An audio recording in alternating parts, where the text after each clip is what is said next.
The Joe Rogan Experience. He was a lifeguard, and he fucking stared down the local gang leader, Corn Pop. Is that what the story is? Yeah, and he had a chain, and then they were gonna, instead of fighting, they became friends. Huh? And he was like, "I'm sorry, I called you Esther Williams." Confront with razor-wielding gangster named Corn Pop. They used to rust their razors in a rain barrel. That's a real story? That's the whole story. That's the same with the pool. Dude, speech. It's just... I only heard the legs in the pool part, I think. I didn't know about this other guy, because now I might need to hear this. These are... Are we allowed to play this? Is this news? How does this work? Yeah. Okay, let's hear the audio. Let's hear what it says. And I was one of the guards, and they weren't allowed to. There was a 3-meter board. If you fell off sideways, you landed on the darn cement over there. And Corn Pop was Whoa, is there a laugh track on this motherfucker? Corn Pop was a bad dude. And he ran a bunch of bad boys. Wait. And I did. And back in those days, to show how things have changed, one of the things you had to use, if you used pomade in your hair, you had to wear a bathing cap. And so he was up on the board, wouldn't listen to me. I said, "Hey, Esther, you, off the board, or I'll come up and drag you off." Well, he came off, and he said, "I'll meet you outside." My car, these were all public housing behind it. My car, there was a gate out here. I parked my car outside the gate. And he said, "I'll be waiting for you." He was waiting for 3 guys in straight razors. Not a joke. There was a guy named Bill Wright, Mouse, the only white guy, and he did all the pools. He was the mechanic.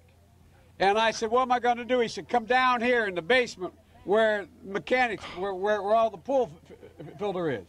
You know the chain, there used to be a chain that went across the deep end. And he cut off a 6-foot length of chain. He folded up, he said, "You walk out with that chain.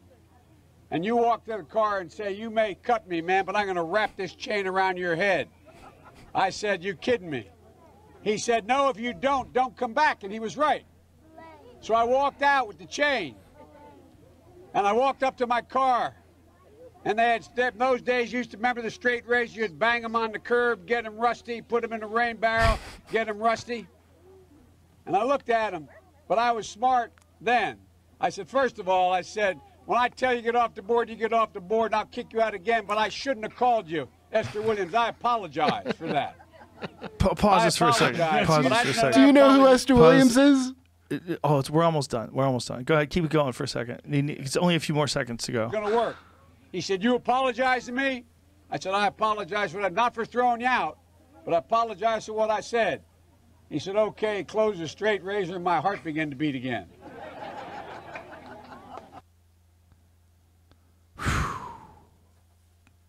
How polite were those children being, by the way, during that fucking... That was one of the things I was going to say when I paused it. Like, no one's paying attention to him. All those kids are talking. They all went to a happy place. They're all just talking. Yeah. This guy's running for president, and they're behind him, and he's on stage. Was this like, a president stump thing? I thought it was something else. I don't know what it is, but he's running for president while this is going on, for sure. He's got he was. Look, there's that thing, the city of, where is it? Because it says it on that little city symbol that's on the front of the podium. Delaware. Yeah. So who set this up where you have a bunch of kids on stage behind him not paying attention while he gives this long-winded story about razor blades and chains and... I mean, basically, they apologize to each other, and then... Dude, it's crazy that he's a presumptive. It's crazy to run him. It's absolutely fucking crazy. It's weird, man. It's weird.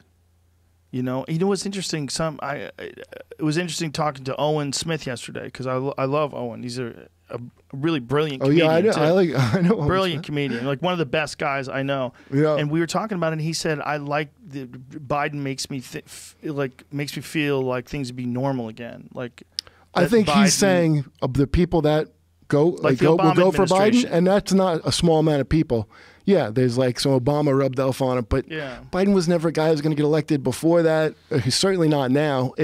It's just trying to get that feeling back, and it's not coming back. They got to fucking... But you've never seen a greater example of team loyalty than this one right here. That's what this is. 100%, because no one on the left wants to talk about these crazy long-winded speeches and things that don't make any sense. The lefties, I learned about it watching, I think, Jimmy Dore. Mm-hmm. The people on the left, this is why they lost. I mean, I say that they lost when fucking Nanette came out, but the people people on the left didn't want him, and they weren't on board with Bernie. Like Bernie saying, "Hey, go along with Biden." People were following Bernie because what they thought his policies would be, not necessarily like a cult of personality. So they don't give a shit if Bernie says vote for Biden. They're like they were voting for way more lefty shit, and not the normal feeling. In fact, they hate those. The real lefties can't stand like a Owen Smith Democrat, right? Above all else. They wanted it changed. They wanted, the real lefties want everything changed. Trump, the Republicans had to have their thing where Trump just he trounced them when he came in, right? Yeah. And they had their, like, well, they're like his bitch now.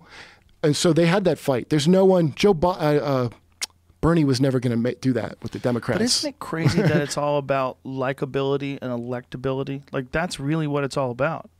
If people like a simple, clear message, you a chance. Dude, a simple, clear message. And see, the Biden thing, you're right. That people just want to feel normal again. Like, I don't know how that was Owen's take. That was how he felt, him personally. Yeah, if they could make that into a slogan, I just want to feel normal again, that would be like a MAGA for them. But somebody's got to come up with that. Well, dude, you got to look back in time, and you look at history, all the mistakes that were made throughout history. You know, that's what you're reading about when you're reading about lost wars and invasions that went terrible. You're hearing about trials and errors and mistakes. Well, that's when you see people's fucking principles, how... Yeah. Because, I mean, it wasn't... Especially with Biden, the thing of all the people that were crowing about believe her and all that shit. Right. That are like, well, you can't believe... Sometimes people are lying. Oh, are they now? Now that it's your team? When it came after him, yeah. That's really despicable, man. Yeah. Well, there's only a few people out there that don't do that are in like the media, that are in that sort of... The media loves this shit more than... I mean, how they hate Trump when it's like 90% their fucking fault. There's a lot of different things going on, man. Did you see Annihilation? It's like sports. It's like you want your team to win. It's a lot of that. That's a huge amount of that. But you know that movie Annihilation with Natalie Portman? Yeah, that was the one where that was by the same guy who made Ex Machina, right? Yes. Is that it? Yeah, that was really good. Remember the end and Natalie Portman? And there's like don't spoiler alert it for everybody. This is quarantine. People can see that movie now. All right. Well, when you see the end, like they've had enough time to watch it. I'm just kidding. When there's a thing of her that's rainbow colored. That's like a duplicate of her. Right. And she's trying to run, it's pressing her against the door. Yes. She's fighting it, and then she stops for a minute, and then she gives it a grenade and pulls it and gets away by being calm. The more she would fight it, it would give equal reaction back at her. That's what these people. It's like Trump's your fucking reflection, and you hate it, and the more they fight it, the more it presses them back up against the door. And they're never going to figure out how to just like give him the grenade and pull the pin and walk away, because they can't like. He definitely makes mistakes, but they are also so wrapped up in everything that he does in a way that they distort even things that probably turned out to be a good idea. He plans for that. He does that the people that just could get ruined by one minor thing, you're like, I'll do a thing every fucking day.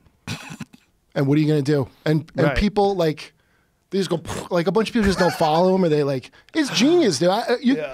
If you hate his guts, you can't say it wasn't very smart. People are so wound up. Look, anytime you get too emotional about things, your view of things get distorted. It's one of the things that happens in fights all the time. You see fighters talk shit to each other, right? And one of the reasons why they talk shit to each other because they're trying to get the other person emotionally invested in the fight. Right. They're trying to get them angry and pissed off, or they're going to do something irrational. They're not going to be logical. Right. But that's what you're seeing. You're seeing that with him.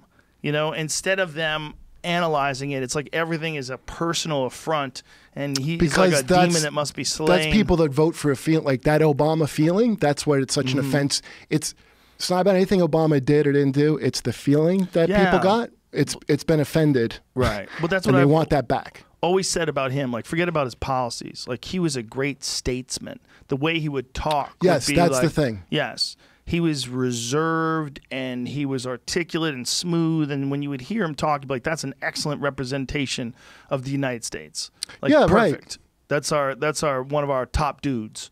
Makes sense. Yeah, right. Yeah. And like even keeled didn't get angry. I expect certain bourgeois norms. Yeah. Right. Whereas, like, the thing with Trump is that he's, like you said, he's not really a politician. So he's just being the guy he's always been. And everybody's like, I thought you were going to be a president, though.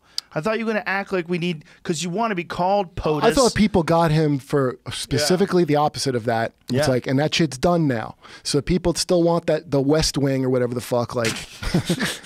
That's what it is. It's like your West Wing kind of people. If you want reform, real reform, you should be kind of happy that he exposed it. What I think it exposes is how not rigged it is. Because if someone controlled it, no fucking way.